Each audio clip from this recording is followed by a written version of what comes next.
बहुत पुरानी बात है। एक खूबसूरत से शहर में मिडास नाम का एक राजा अपनी पत्नी और बेटी के साथ रहा करता था। राजा मिडास बहुत लालची था और उसके पास बहुत सारा सोना था। राजा मिडास को अपने सोने से बहुत प्रेम था। उसे सोना इतना पसंद था कि उसने अपनी बेटी का नाम भी सोनपरी रखा था।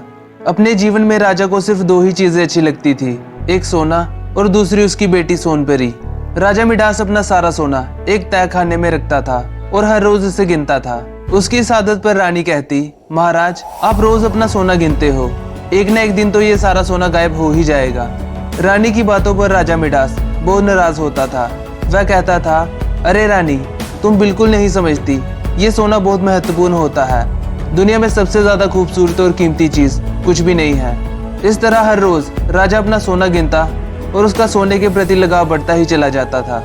अब राजा दिन ब दिन लालची होता जा रहा था। जहाँ एक तरफ राजा को सोने से इतना प्यार था और उसकी राजकुमारी सोनपरी को, उसे तो सोने में कोई दिलचस्पी नहीं थी। दिन भर वह बगीचे में खेलती और उसे प्रकृति से बहुत प्रेम था। राजकुमारी हर वक्त रंग बिरंगे फूलों को देखती रहती, उसे ये सब देखने में बहुत मजा आता था। वहीं दूसरी तरफ राजा मिडास कहता, हाँ ये सुंदर है, लेकिन अगर सोने का होता तो और ज्यादा सुंदर होता। अब धीरे धीरे राजा मिडास इतना लालची होता चला गया कि उसे लगा उसे दुनिया का सबसे अमीर आदमी बनना चाहिए। धीरे धीरे उसकी ये चाह कब पागलपन में बदल गई पता ही नहीं चला। एक दिन उसने अमीर आदमी बनने के लिए भगवान से प्रार्थना करने के बारे में सोचा। उसने खाना पीना छोड़कर भगवान का ध्यान करना शुरू कर दिया। कई दिन बीत गए, लेकिन राजा अपनी प्रार्थना से अपना ध्यान बिल्कुल भंग नहीं होने देता था।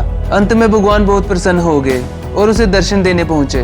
भगवान ने कहा, बताओ तुम्हें क्या चाहिए। राजा ने कहा, भगवान मुझे ऐसी शक्ति दे दो कि मैं जिस भी चीज को छू लूं वह सोने की बन जाए।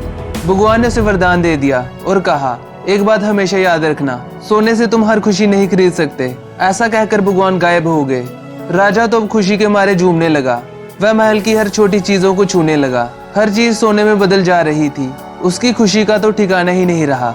राजा बगीचे में पहुंचा और पेड़ पौधों को छूकर सोने में बदल दिया।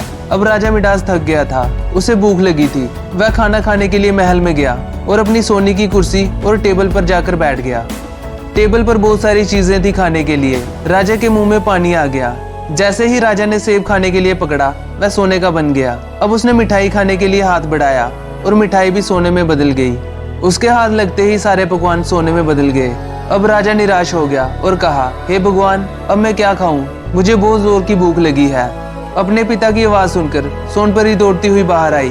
उसने देखा उसके पिताजी बहुत परेशान हैं और ये देखकर वह उनसे गले मिलने के लिए भागी। इससे पहले कि राजा कुछ कहता, राजकुमारी सोनपरी ने राजा को छू लिया और राजकुमारी सोनपरी राजा के छूते ही सोने में बदल गई। अपनी बेटी का ये हाल देखकर राजा मिडास जोर जोर से रोने लगा। इस सब के बाद राजा ने फिर से भगवान से प्रार्थना की। भगवान जब प्रकट हुए तो राजा ने कहा, हे भगवान, मुझे ये वरदान नहीं चाहिए। मैं बहुत लालची हो गया था, लेकिन अब मुझे अपनी गलती का एहसास हो गया है। कृपया मेरी सहायता करें। राजा की बात सुनकर भगवान ने अपना वरदान वापस ले लिया और सब कुछ पहले की तरह हो गया। राजकुमारी सोनपरी फिर से बगीचे में खेलने लगी और राजा मिडास वह भी अब प्रकृति का आनंद उठाने लगे। और अब राजा मिडास ने सोना गिनना बिल्कुल बंद कर दिया था। इस कहानी से हमें ये सीखने को मिलता है कि हमें लालच कभी नहीं करना चाहिए, क्योंकि लालच बहुत बुरी चीज होती है और उसका फल हमेशा बुरा ही होता है।